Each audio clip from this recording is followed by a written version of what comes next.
for my music, I go as Maddie Rose, and on Facebook it's Maddie Rose Music. That's Maddie with a double D-I-E. Okay, so this is my song, I Don't Know, which I wrote about 5.5 months ago now. It's probably one of my favourite songs at the moment that I've written, and it'll be on my next CD as well. Very good. Yeah, here we go.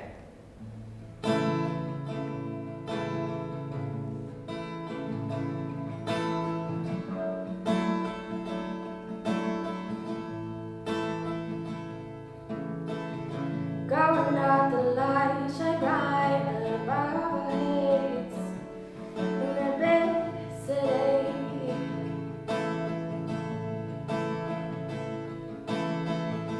All the faces of the crowd show silhouettes and broken wrecks. But I don't know anymore.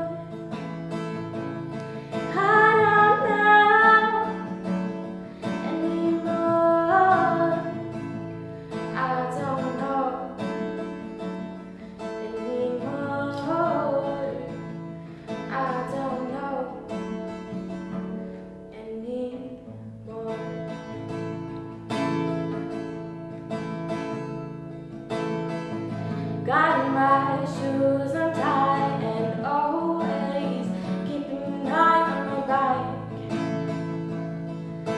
for the unpredictability of everyone else around me.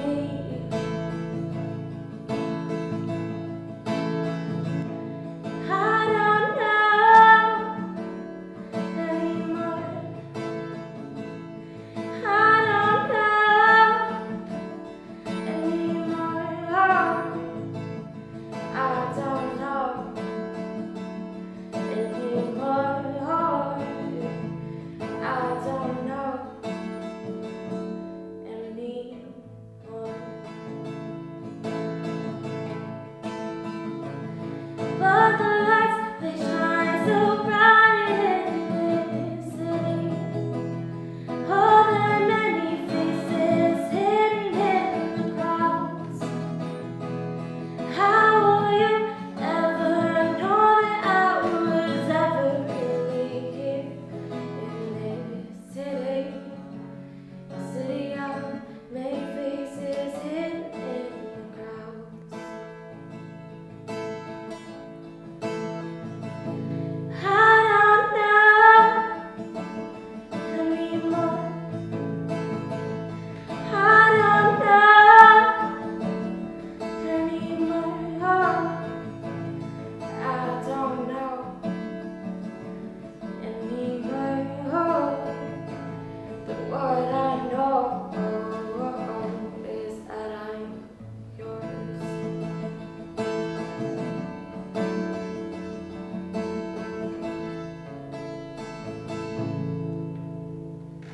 So I sat down with my uncle for probably an hour, and he showed me my first 4 chords.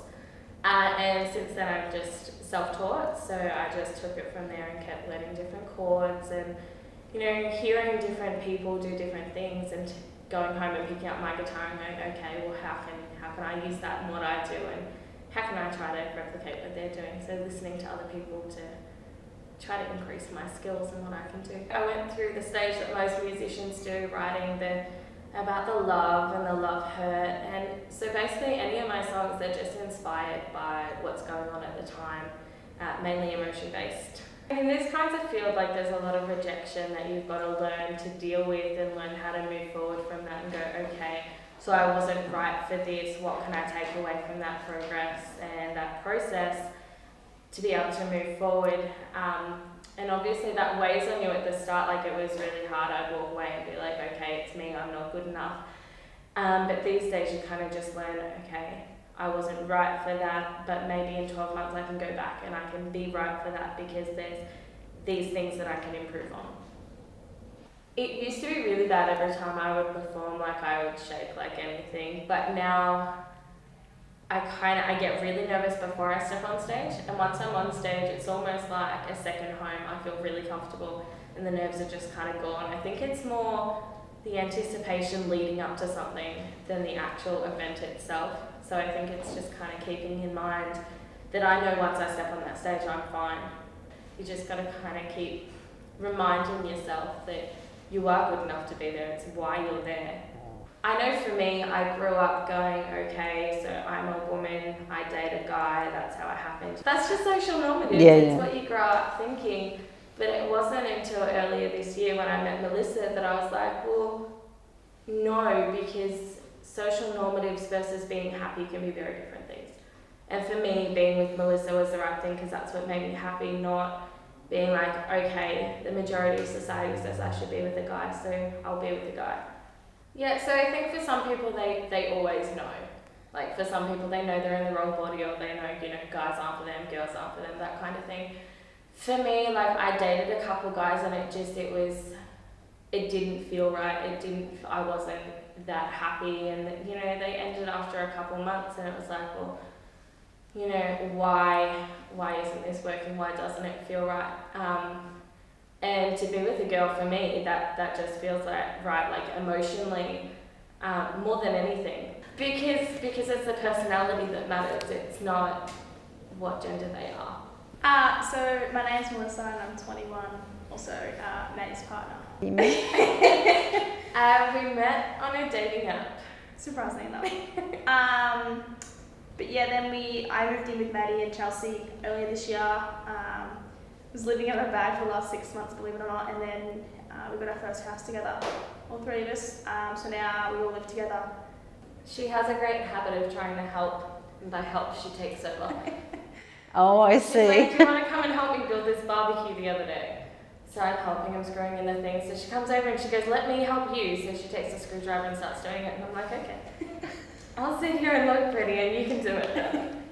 But yeah, it works great. So we're happy. That's what matters, I guess. Like a lot of other people, it's been a struggle to get to a point where I'm like, yes, I'm happy being me and I'm going to go out and I'm going to do what I want to do.